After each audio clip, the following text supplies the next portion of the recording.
Hello friends. उम्मीद करता हूँ कि आप सभी ठीक होंगे। आज हम लोग देखेंगे क्लास 9th का चैप्टर नंबर इतिहास का चैप्टर नंबर 2 देखेंगे, अमेरिकी स्वतंत्रता संग्राम, जो 1775 से लेकर 1783 तक यह संग्राम देखने को मिलता है। यानी अमेरिका को संग्राम मतलब स्वतंत्रता संग्राम कब मिलता है तो 1789 में मिलता है। तो ये प्रक्रिया क्या होती है, लगभग 83 तक चलती रहती है, जिसके कारण 1775 से लेकर 1783 के काल को अमेरिकी स्वतंत्रता संग्राम का काल कहते हैं।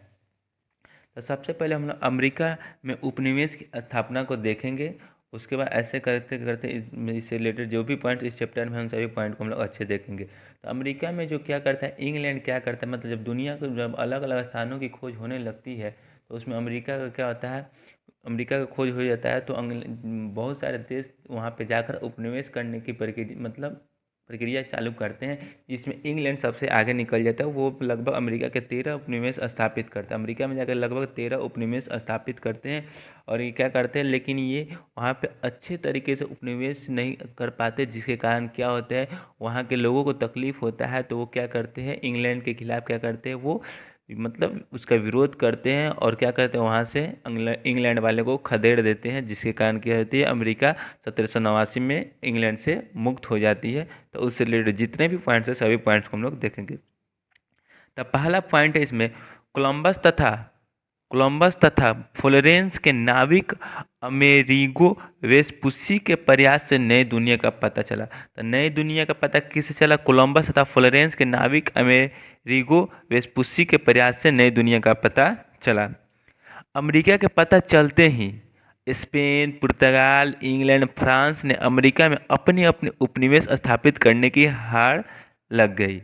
यानी जैसे ही अमेरिका पता चला, वैसे ही स्पेन वाले, पुर्तगाल वाले, इंग्लैंड वाले, फ्रांस वाले ये जाकर अमेरिका में अपनी अपनी उस उपनिवेश स्थापित करने के लिए क्या करें, आपस में मतलब क्या किए, मतभेद करने लगे। हम लोग यहाँ पर उपनिवेश करेंगे, हम लोग उपनिवेश करेंगे। अगला पॉइंट देखें, इंग्लैंड ने अमेरिका में लगभग 13 उपनिवेश स्थापित किए। इंग्लैंड जो थे अमेरिका में कितने उपनिवेश स्थापित किए, तो 13 उपनिवेश स्थापित किए थे। इंग्लैंड का प्रशासन प्रशासनिक व्यवस्था के अनुरूप था। इंग्लैंड का जो प्रशासन जो था वो प्रशासनिक व्यवस्था के अनुरूप था। इंग्लैंड का प्रशासन कैसा था, तो प्रशासनिक व्यवस्था के अनुरूप था। प्रशासन पर इंग्लैंड का प्रत्यक्ष और परोक्ष दोनों रूप से नियंत्रण था। इंग्लैंड का जो प्रशासन पर जो नियंत्रण था वो प्रत्यक्ष और परोक्ष दोनों रूप से नियंत्रण था। ठीक है, तो कहेगा इंग्लैंड का जो प्रशासन पर नियंत्रण था तो कैसे था, प्रत्यक्ष और परोक्ष दोनों रूप से था। अगला पॉइंट देखेंगे, कह रहा उपनिवेशवासी, यानी जो मतलब अमेरिका में जो उपनिवेश करने गए थे, तो उपनिवेशवासी इंग्लैंड द्वारा लागू किए गए कानून से अनजान अनजान थे। क्या थे, अनजान थे। यानी जो जितने भी उपनिवेशवासी थे अमेरिका में, वो क्या थे, इंग्लैंड द्वारा बनाए गए कानून से क्या थे, अनजान थे। क्या थे, उनके कानून से क्या थे, बिल्कुल अनजान थे, जिससे इंग्लैंड के विरोध विद्रोह हो गया। अब मान के चलिए वहाँ के जितने भी उपनिवेशवासी थे उनके लिए इंग्लैंड ने कुछ कानून बनाया, जो उन कानून को उपनिवेशवासी पसंद नहीं किए, और जिसके कारण क्या कि वो लोग इंग्लैंड का विरोध कर कर उनका विद्रोह शुरू कर दिया। अंततः अमेरिकी उपनिवेश इंग्लैंड के चंगुल से मुक्त हो गया, जिसको लेकर क्या अमेरिका जो है इंग्लैंड के चंगुल से मुक्त हो गया, और उनको मतलब उनके नियमों कानून को नहीं माना और विद्रोह किया। और विद्रोह में करने के बाद क्या उन लोगों को विजय प्राप्त हुई, जिसके कारण अमेरिकी उपनिवेश इंग्लैंड के चंगुल से मुक्त हो गया। ठीक है, अब हम लोग देखें अमेरिका स्वतंत्रता राजनीतिक कारण। अब हम लोग क्या देखेंगे, अमेरिकी स्वतंत्रता राजनीतिक कारण।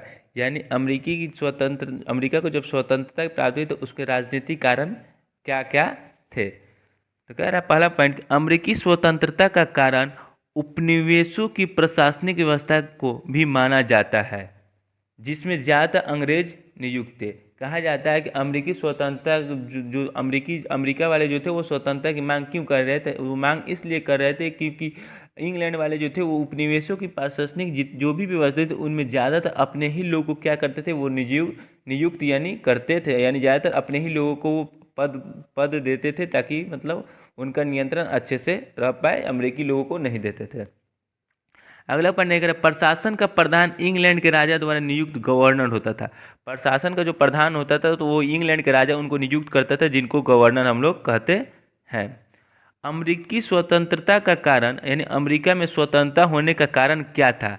क्या कारण था कि अमेरिका के लोग इंग्लैंड से मतलब बहुत ज़्यादा क्रोध हो गए थे, जिनके जो क्या कि विद्रोह कर दिए ताकि अमेरिका को स्वतंत्रता मिल सके। तो अमेरिका स्वतंत्रता का कारण जॉर्ज तृतीय का निरंकुश शासन को भी माना जाता है। ऐसा कहा जाता है कि अमेरिका में स्वतंत्रता संग्राम देखने का सबसे बड़ा अमेरिका में स्वतंत्रता संग्राम देखने में जॉर्ज तृतीय का निरंकुश शासन को भी माना जाता है कि उनकी ऐसी शासन व्यवस्था से क्या हुआ, अमेरिका के लोग बहुत ज़्यादा क्रोधित हो गए। इसने क्या किया था, उपनिवेशों पर प्रतिबंध लगाने का प्रयास कर दिया था कि आपको क्या करना है, जितना भी सामान खरीदना हमसे ही खरीदना है, बाकी किसी चीज़ से, किसी देशों से नहीं खरीदना है। यानी बहुत सारे नियम कानून बना दिए। तो ऐसा थोड़ी होता है, कोई भी व्यक्ति चाहे जिससे चाहे उससे खरीद सकता है, लेकिन इंग्लैंड वालों ने कानून बना दिया कि जो भी सामान खरीदना होगा तो सिर्फ और सिर्फ हमसे ही खरीदना होगा, बाकी किसी से नहीं खरीदना होगा।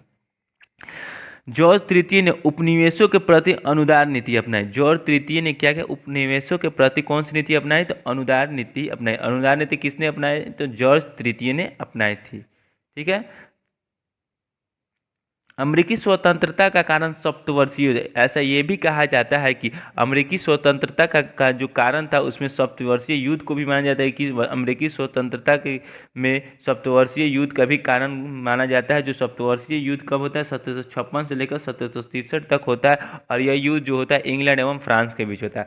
सप्तवर्षीय युद्ध कब से कब होता है? तो 56 से लेकर 1763 तक होता है, और यह युद्ध क्या था, इंग्लैंड एवं फ्रांस के बीच होता है, जिसमें फ्रांस की हार हो जाती है और फ्रांस क्या करता है, अमेरिका को छोड़ देता है, छोड़कर वहां से चला जाता है, यानी वहां पे अपने उपनिवेश को खत्म कर देता है। तो वही कह सप्तवर्षीय युद्ध में फ्रांस बुरी तरह पराजित हुआ और अमेरिका से उपनिवेश हटा लिया।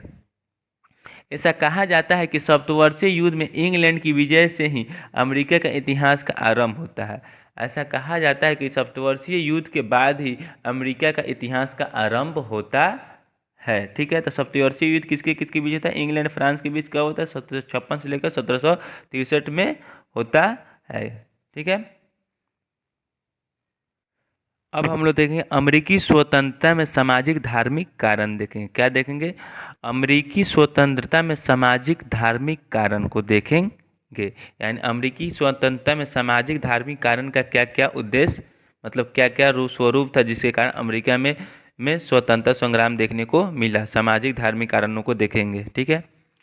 तो पहला पॉइंट करा, अमेरिकी स्वतंत्रता का कारण इंग्लैंड एवं उपनिवेशों की सामाजिक संरचना में मूलभूत अंतर को माना जाता है कि ये भी एक बहुत बड़ा कारण था जिसमें अमेरिकी स्वतंत्रता रूप को देखने को मिला था।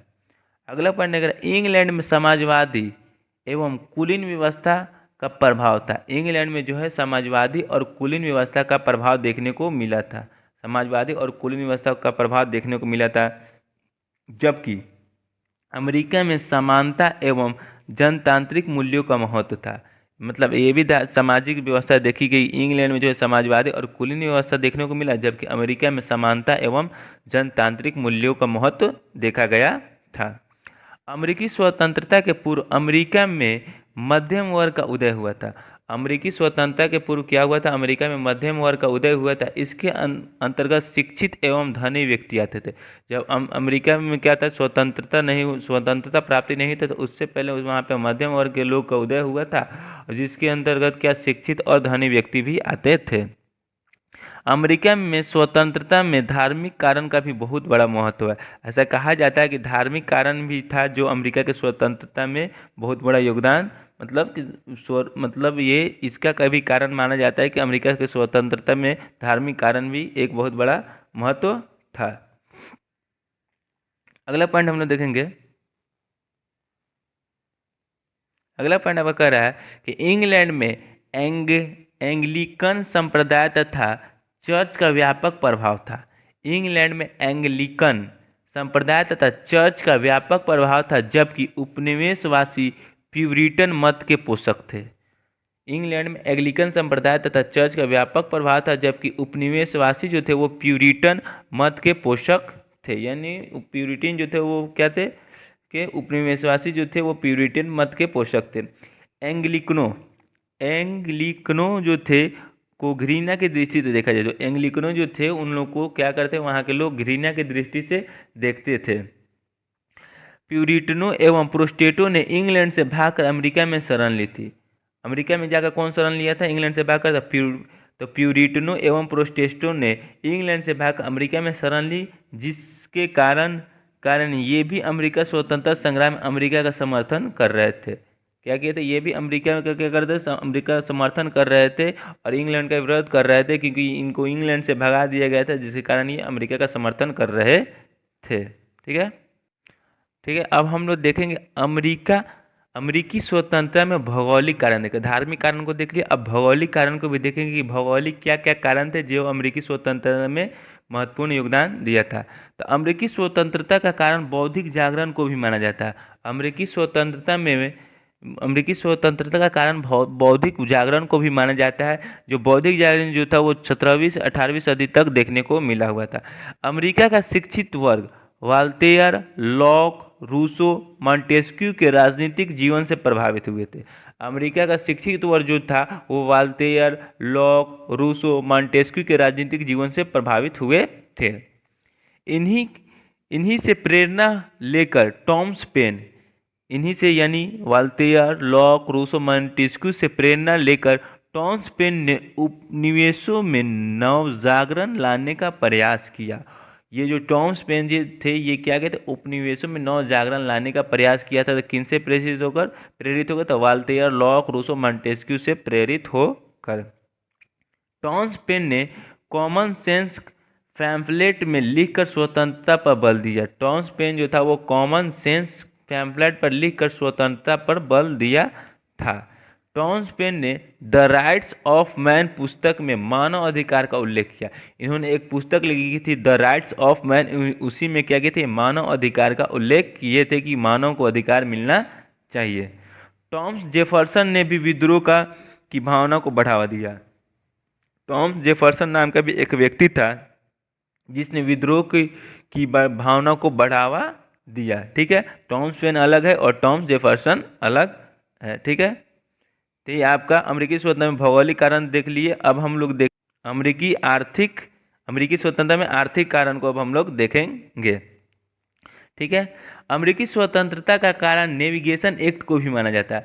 अमेरिकी स्वतंत्रता में जो है के कारण में नेविगेशन एक्ट को भी माना जाता है। ठीक है, ऐसा कहा जाता है कि अमेरिकी स्वतंत्रता का कारण नेविगेशन एक्ट को भी माना जाता है कि ये भी एक जो था जो अमेरिकी स्वतंत्रता में बहुत बड़ा योगदान दिया, लोगों को जागरूक किया, इस एक्ट के विरोध हुए और लोगों में जागरूकता उत्पन्न हुई, जिसके कारण अमेरिका के लोगों को स्वतंत्रता के लिए पूरा क्या हुआ, आक्रोश जग गया था। इस एक्ट के तहत गैर ब्रिटिश जहाज माल लेकर अमेरिका में प्रवेश नहीं कर सकता था। इंग्लैंड वाले क्या गए थे, एक नेविगेशन एक्ट बनाए थे। इस एक्ट के तहत कहा गया था कि अमेरिका में सिर्फ और सिर्फ इंग्लैंड वाले यहाँ पर क्या करेंगे, सामान लेकर आएंगे बेचने, बाकी कोई दूसरा देश इसमें यहाँ पे सामान लाकर नहीं बेच सकता है। यानी गए ब्रिटिश जहाज माल लेकर अमेरिका में प्रवेश नहीं कर सकते। किस एक्ट के तहत? नेविगेशन एक्ट के तहत। इस एक्ट के तहत अमेरिकी व्यापार का विकास अवरोध हो गया, जिसके कारण क्या होगा, अमेरिका का व्यापार क्या होगा, बहुत ज़्यादा क्या हो गया, खराब हो गया। वो किसी दूसरे देश से भी नहीं बेच सकते थे और उनके देश में भी कोई दूसरा देश नहीं ला सकता, सिर्फ और सिर्फ इंग्लैंड के अलावा।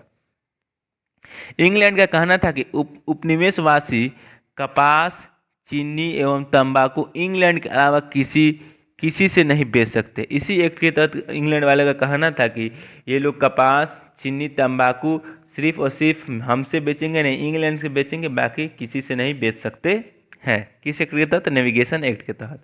अमेरिका स्वतंत्रता के कारण स्टाम्प एक्ट को भी माना जाता है।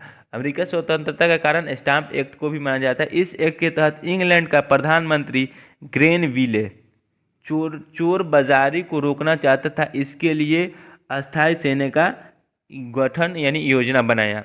जो अमेरिका का जो प्रधानमंत्री था ग्रेनविले चोर बाजारी को रोकना चाहता। किस एक्ट के तहत? स्टाम्प एक्ट के तहत। और इसके लिए उन्होंने क्या थी, सेना का योजना बनाया।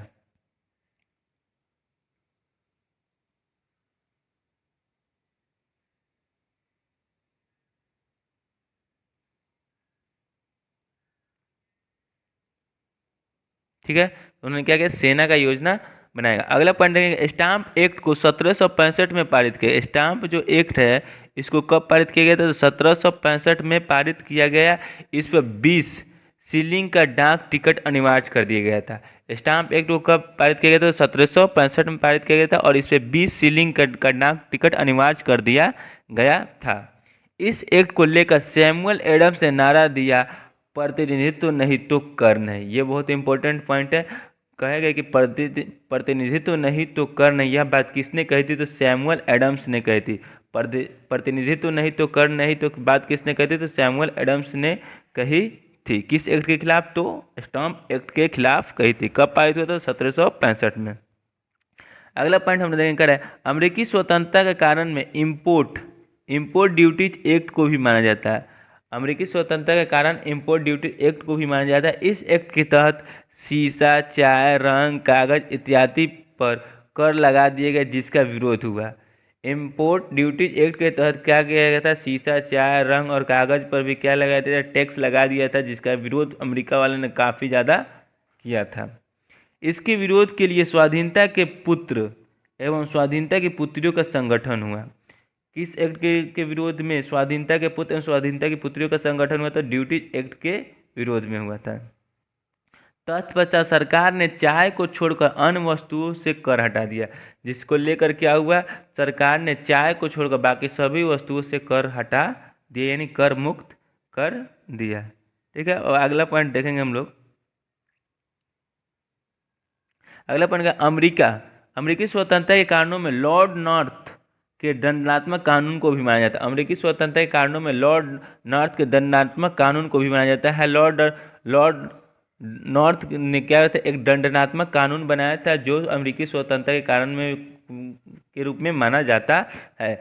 उपनिवेशों के विरोध से तंग आकर उपनिवेशों को दंडित करने के लिए यह कानून बनाया था, लॉर्ड नॉर्थ ने बनाया था। जब हमेशा उपनिवेश क्या कर रहे थे, अंग्रेजों का विरोध कर रहे थे, जिससे तंग आकर लॉर्ड नॉर्थ ने किया गया था, एक दंडित कानून बनाया था।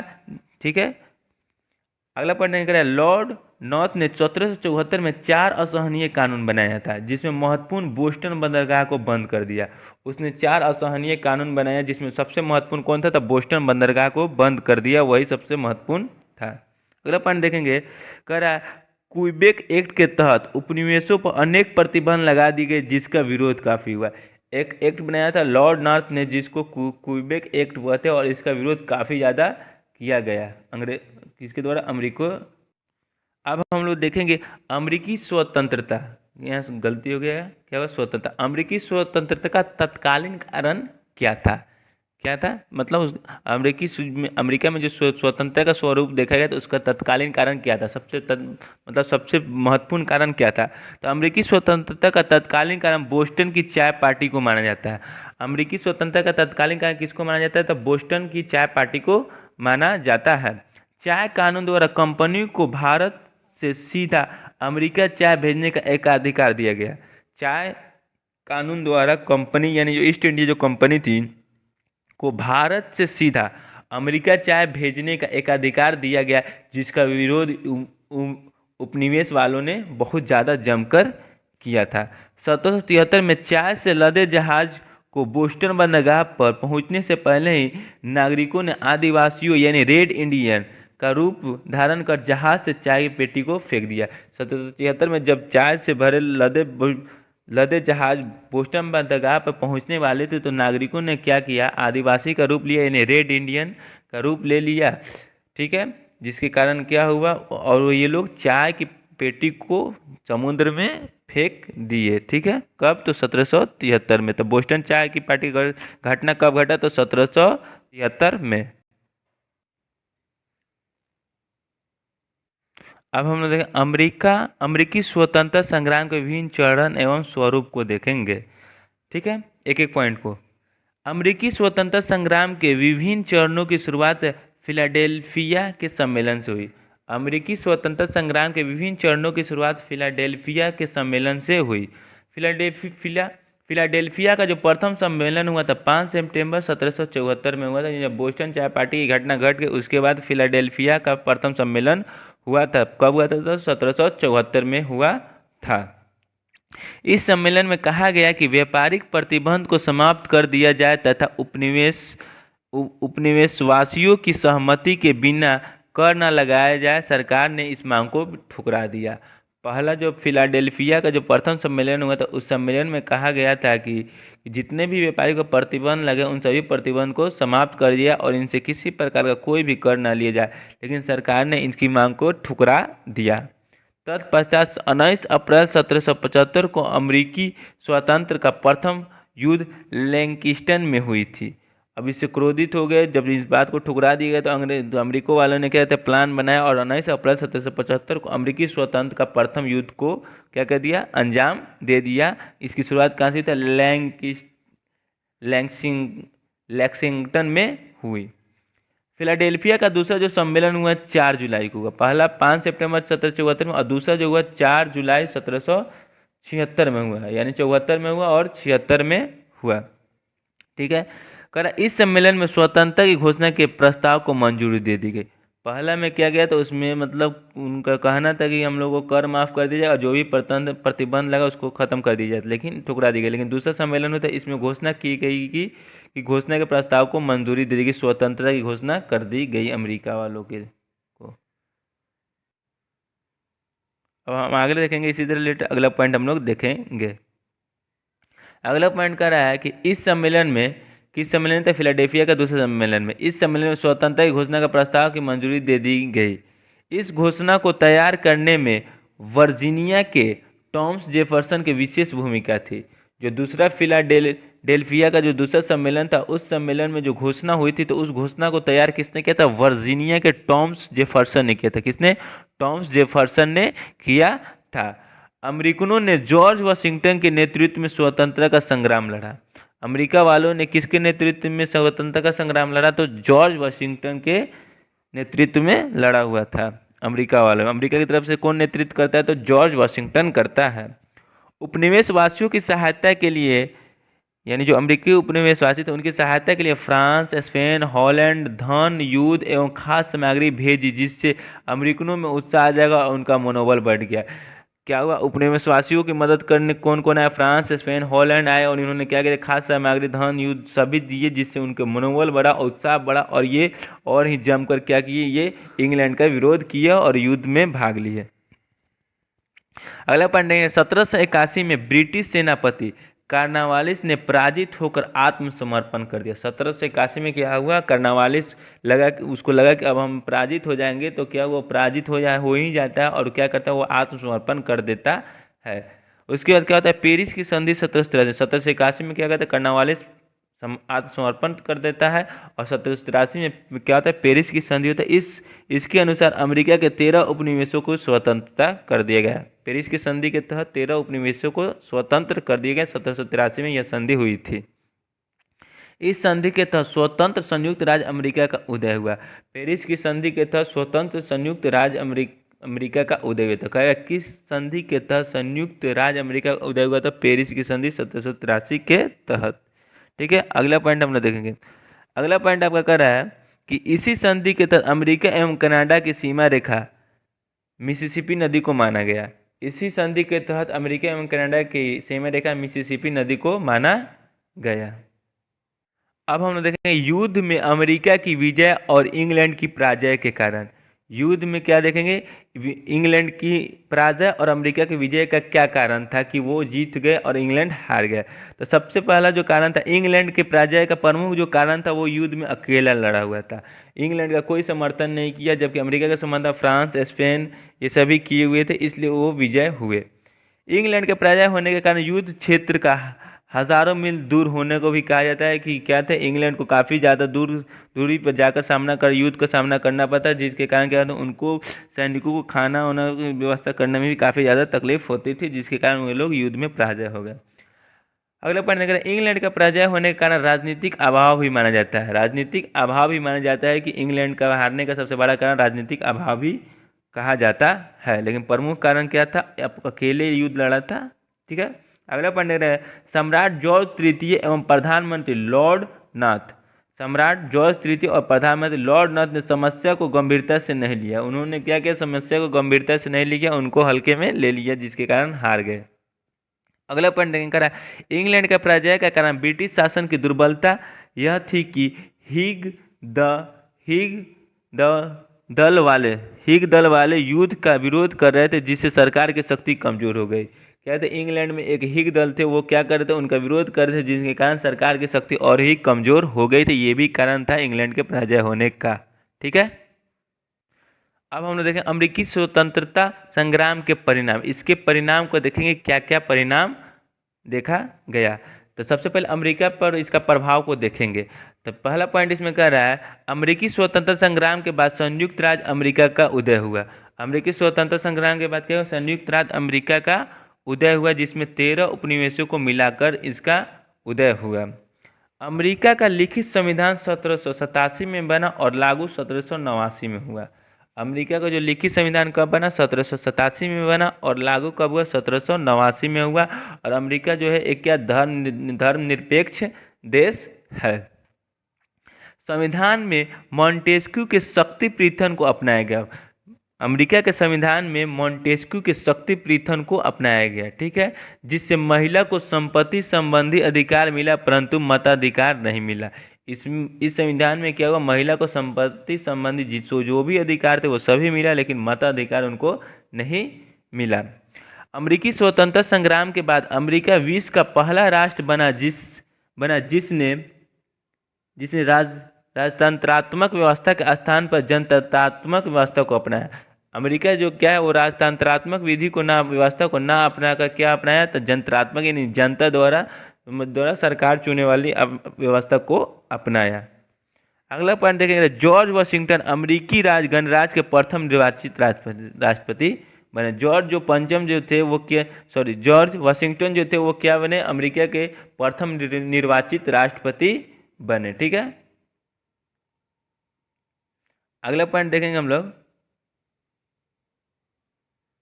अगला पॉइंट कर, अमेरिका की स्वतंत्रता संग्राम के दौरान अशस्त्रों के औद्योगिकीकरण की प्रक्रिया का आरंभ हो गया। अमेरिकी स्वतंत्रता के संग्राम के दौरान क्या हुआ, तो अशस्त्र के औद्योगिकीकरण की प्रक्रिया भी शुरू हो गई थी। ठीक है, अब अगला हम लोग पॉइंट देखेंगे, ये अमेरिका का प्रभाव हो गया। अब हम लोग देखेंगे इंग्लैंड पर क्या प्रभाव पड़ा अमेरिकी स्वतंत्रता संग्राम का। इंग्लैंड पर प्रभाव को देखेंगे। एक पॉइंट कर, हार के बाद इंग्लैंड ने अपने औपनिवेशिक नीति में परिवर्तन किया। हार के बाद जो है इंग्लैंड ने क्या अपने औपनिवेशिक नीति में परिवर्तन किया, क्योंकि उनकी जितनी भी नीति थी वो क्या थे, अमेरिका वाले काफ़ी उससे क्रोधित हो गए थे। इसलिए हार के बाद इंग्लैंड अपने जितने भी नीति थी उन नीति में बदलाव किया। अमेरिकी स्वतंत्रता संग्राम ने जॉर्ज तृतीय व्यक्तिगत शासन का अंत कर दिया। जॉर्ज तृतीय थे वो क्या था, एक व्यक्तिगत शासन अपना रहा था, जिसके कारण उसका व्यक्तिगत शासन को अंत कर दिया गया। जॉर्ज तृतीय के पतन के बाद सत्ता हाउस ऑफ कॉमन के द्वारा निर्वाचित प्रधानमंत्री छोटा पीट के हाथों में चली गई। जॉर्ज तृतीय के पतन के बाद क्या हुआ, जो सत्ता जो थी वो हाउस ऑफ कॉमन के द्वारा किसके हाथों में चली गई, तो छोटा पीट के हाथों में चली गई। और किसको बर्खास्त कर दी गई प्रधानमंत्री के पद से, तो लॉर्ड नॉर्थ, क्योंकि प्रधानमंत्री कौन रहते हैं, लॉर्ड नॉर्थ रहते हैं, उनको बर्खास्त कर दिया जाता है। और सत्ता में किनको सौंप दी जाती है, छोटा पीट को। छोटा पीट ने कैबिनेट प्रणाली के विकास में महत्वपूर्ण योगदान दिया था। छोटा पीट ने क्या किया था, कैबिनेट प्रणाली के विकास में महत्वपूर्ण योगदान दिया था। अगला पॉइंट देखें, अमेरिकी स्वतंत्रता के बाद इंग्लैंड मुक्त व्यापार की नीति को बढ़ावा दिया। अमेरिकी स्वतंत्रता के बाद इंग्लैंड मुक्त व्यापार की नीति को बढ़ावा दिया, इसलिए दिया क्योंकि उन्होंने देखा था कि अमेरिका के साथ मुक्त व्यापार नीति को नहीं अपनाया था, तो वो क्या होते हो उनसे क्या हुआ, युद्ध में पराजय का सामना करना पड़ा। यानी कौन सी नीति अपनाई, तो लेसर फेयर की नीति अपनाई। इस नीति प्रतिपादन अर्थशास्त्री एडम स्मिथ ने किया था। इस नीति का प्रतिपादन किसने किया था, तो अर्थशास्त्री एडम स्मिथ ने किया था। मुक्त व्यापार नीति का प्रतिपादन किसने किया था, तो एडम स्मिथ ने किया था। किसने, एडम स्मिथ ने किया था। ठीक है, अगला पॉइंट हम लोग देखेंगे। अगला पॉइंट कर रहा है आपका, तो ये मुक्त जो व्यापार नीति थी किसने अपनाया था, एडम स्मिथ अर्थशास्त्री थे, उन्होंने इस नीति को प्रतिपादन किया था। अगला पॉइंट कर, हार के बाद इंग्लैंड ने 1782 में आयरलैंड की संसद को स्वतंत्र स्थान प्रदान कर दिया। हार के बाद इंग्लैंड क्या किया, 1782 में आयरलैंड की संसद को स्वतंत्र स्थान प्रदान कर दिया। कब किया आयरलैंड को, तो 1782 में। इंग्लैंड ने 1793 में कैथोलिक आयरिशों को मताधिकार दिया। 1793 में आयरलैंड के आयरिशों को क्या किया? मताधिकार प्रदान किया। कब? 1793 में। और 1800 में आयरिश संसद को ब्रिटिश संसद से संबद्ध कर दिया। 1800 में क्या किया? आयरिश संसद जो थी उसको संबद्ध किससे कर दिया? तो ब्रिटिश संसद से संबद्ध कर दिया। ठीक है। अब हम लोग देखें अमेरिकी स्वतंत्रता का फ्रांस पर प्रभाव, देखें कि फ्रांस पर क्या इसका प्रभाव पड़ा। ठीक है। फ्रांस ने लफायते के नेतृत्व में अमेरिका को आर्थिक और सैनिक सहायता प्रदान की। फ्रांस ने लफायते के नेतृत्व में, किसके नेतृत्व में? लफायते के नेतृत्व में अमेरिका को आर्थिक और सैनिक सहायता प्रदान की। अमेरिका की सहायता करने से फ्रांस की अर्थव्यवस्था बिगड़ गई और सरकार दिवालियापन के कगार पर। दिवालियापन का मतलब होता है काफ़ी ज़्यादा कर्ज में चला गया फ्रांस की सरकार। अमेरिकी स्वतंत्रता संग्राम का प्रभाव अन्य देशों पर भी पड़ा। अमेरिकी स्वतंत्रता का संग्राम क्या हुआ? अन्य देशों पर भी पड़ा। और अन्य देशों में ये हुआ कि अंग्रेजों का विरोध काफ़ी ज़्यादा से जोरों शोर से होने लगा। आयरलैंड ने अमेरिका से प्रेरित होकर इंग्लैंड से संघर्ष आरंभ कर दिया। आयरलैंड क्या हुआ? अमेरिका से प्रेरित होकर इंग्लैंड से संघर्ष करना शुरू कर दिया और आगे चलकर आयरिश फ्री स्टेट नामक स्वतंत्र राज्य का उदय हो गया। और आगे चलकर क्या होता है? आयरिश फ्री स्टेट नामक स्वतंत्र राज्य का उदय हुआ। इंग्लैंड ने अमेरिका से सबक लेकर कनाडा के प्रति उदार नीति को अपनाई थी। इंग्लैंड ने अमेरिका से सबक लेकर कनाडा के प्रति उदार नीति को अपनाई थी। ठीक है। तो इस चैप्टर से जितने भी रिलेटेड पॉइंट हैं सभी पॉइंट को बता दिए हैं। उम्मीद करता हूँ कि आप सभी को वीडियो ये अच्छी लगी होगी। ठीक है।